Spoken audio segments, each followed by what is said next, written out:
Welcome to the last breakfast. Please enjoy the video. You start by verifying that your degree and transcripts meet CPA provincial requirements, then register as a student with that provincial body. Once done, complete any missing prerequisite courses or online bridging modules. These unlock access to the professional education program. Make sure to order an official transcript evaluation early so account delays don't block exam enrollment. Finally, set up your CPA student ID and portal because you will use it to submit experience records, pay fees, and schedule modules. You enroll in PEP modules and pick the appropriate electives based on your career path. Follow the module timelines and study schedules strictly.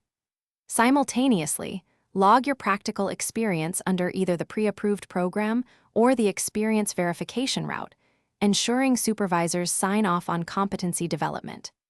During PEP, focus on passing module exams and completing team cases and capstone exercises because performance here determines eligibility for the common final exam. Once you meet education and experience requirements, register for the common final exam and follow the week-long exam schedule with targeted practice on case writing and time management.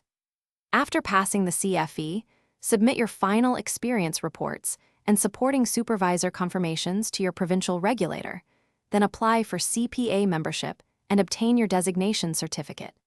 If you need licensing to work in public practice, apply to the provincial licensing body. Troubleshooting tip: if experience is rejected, request a written rationale, correct gaps quickly, and resubmit with stamped evidence.